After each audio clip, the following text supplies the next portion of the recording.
And so the awakened faith, the awakened heart in that state doesn't go into some sort of self-condemnation and self-examination, but rather relates this pain to the Lord, who by faith I know is with me, even though I've lost the felt experience of him. The best of the week on Relevant Radio. Monsignor Thomas Richter is back with us. He is the pastor of Queen of Peace Church in Dickinson, North Dakota, sharing with us his 6 foundations of prayer. So just a quick summary again, Father. Number 1 was an awakened faith. Number 2 was getting God right. Number 3 is the cross. And 4th, which is the heart, saying this very provocative statement that if the heart isn't what's praying, then the prayer is worthless or meaningless. So take us into it. What do you mean by the heart? Very good. Very good. So paragraph 2562 and 2563 in the Catechism is where you're going to find this stuff. 2562, according to Scripture, it's the heart that prays. It's mentioned 1,000 times in Scripture. If our heart is far from God, the words of prayer are in vain. So, yeah, rich prayer is always about the heart praying. And 2 things about the heart that I find helpful when it comes to spiritual formation and forming a person into prayer, in prayer. The first is this. So there's often this distinction between the head and the heart. And as prayer grows, as prayer deepens, one moves from the head to the heart. You'll often hear preachers or teachers speak in those terms. It's a bit gimmickish, and it can be overly simplified and not understood well, but there is something true that is being said there. And I would like to mention 2 things.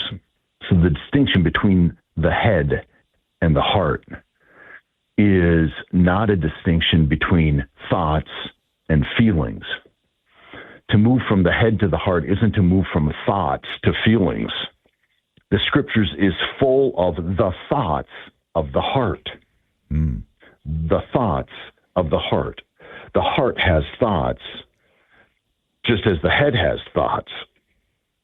And so the distinction between the head and the heart is not a distinction between thoughts and feelings. That's not helpful. And in fact, it can be dangerous in understanding when it comes to the proper understanding of Christian prayer. The first thing we should understand when we refer to the biblical notion of the heart versus the head, the heart is the organ of relationality. Once again, back to the first foundation, the unawakened faith is not a faith of the heart relating to God. And so the heart is the organ of relationality. The eye is the organ for seeing. The ear is the organ for hearing. The heart is the organ for being with another. It's the organ for relating.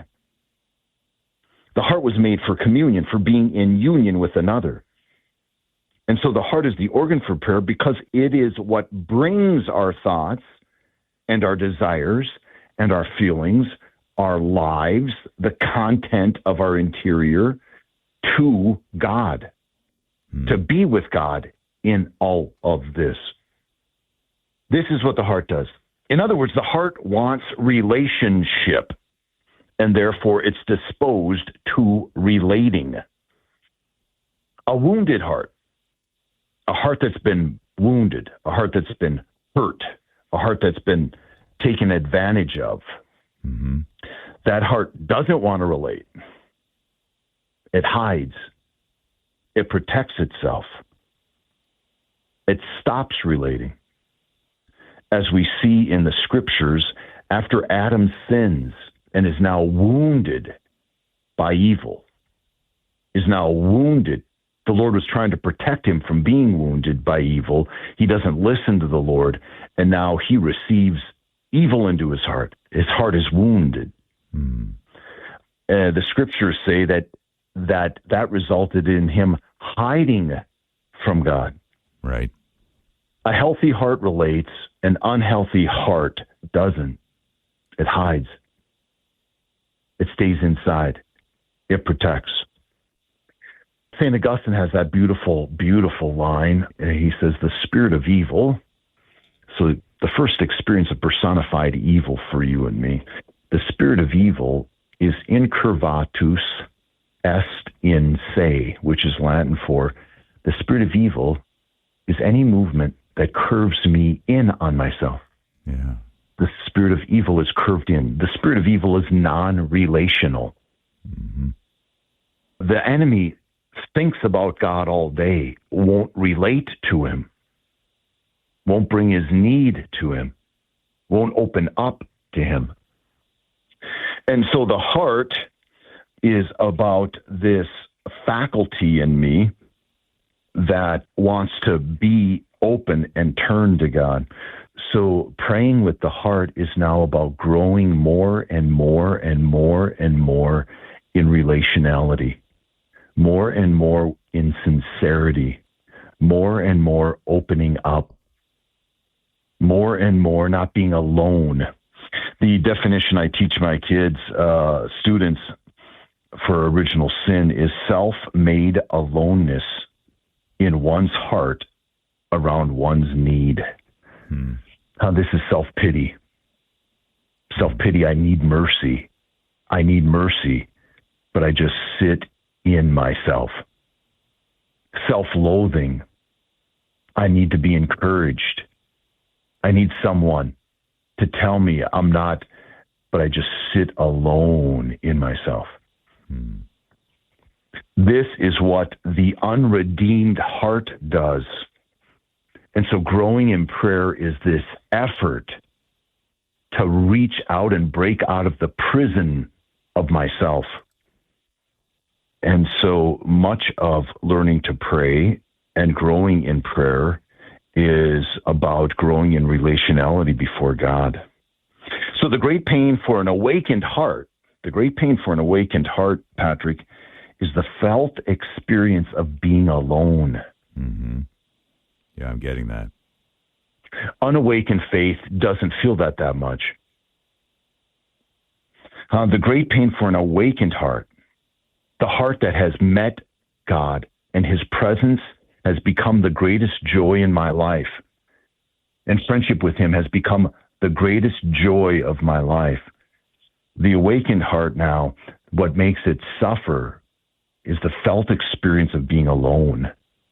In other words, what darkness is to the eye and silence is to the ear, being all alone is to the heart, for the heart that's been awakened. An awakened heart breaks out of this and seeks always to be with God, who is always with him. And so the awakened faith, the awakened heart in that state doesn't go into some sort of self-condemnation and self-examination, but rather relates this pain to the Lord, who by faith I know is with me, even though I've lost the felt experience of him. Mm-hmm. So God, I miss you.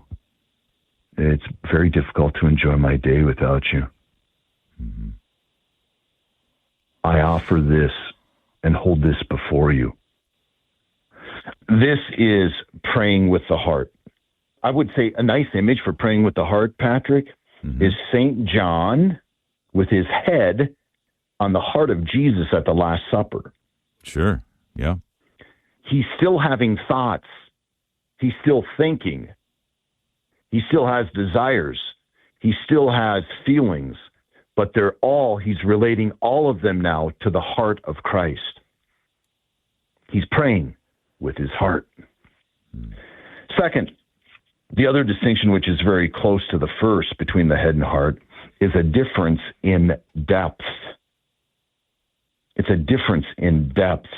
It's not moving from thoughts to feelings, but rather moving to relating shallow thoughts to deeper, more personal realities, to move toward a more vulnerable, a more sincere, a more consistent, a more honest relating to God.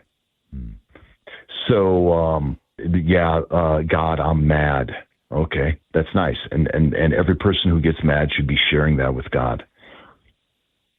But to pray with the heart is, God, I don't think you can pull this off. I don't think you provide for me. I, in fact, still value my will being done most of all. And so I'm mad. I ask you to heal me. Free me from this. This is now praying with the heart. St. John Paul, a famous quote of him is, our Christian communities must become genuine schools of prayer where the meeting with Christ is expressed not just imploring help, but also in thanksgiving, praise, adoration, complete contemplation, listening and ardent until the heart falls in love with God. Until the heart falls in love with God. Yeah. Monsignor, that's a great introduction into what it means to pray from the heart. And when you were talking about praying when upset or angry or mad, that yes, we should relate that to God. What jumped into my head was at the very end of Jonah, when God provides the vine, and Jonah was happy about that, and then God provides this worm, and the worm eats the vine, and Jonah gets mad, and God says, You're mad about this vine? He said, yes. So he was praying honestly, but I was also thinking that, well, then God counters that, doesn't he? He uses that as a jumping off point and say, yeah, but how much more concerned should I be for so many lost souls? That's right. That's right. He's addressing Jonah. He's addressing Jonah's desire. Namely, does any of your anger have anything to do with wanting communion with me? Yeah, good point. Oh, and me having communion with you. Yeah. Or, for that matter, by extension, others having communion with me. To pray with the heart is to have at the center and purpose of my prayer being closeness with God, likeness to God. Wow, it's profound stuff. This entire episode of The Inner Life is on the Relevant Radio app. The Relevant Radio app is completely free and updated daily with fresh articles, podcasts, and prayers. Don't delay, download the app today. And thanks for listening.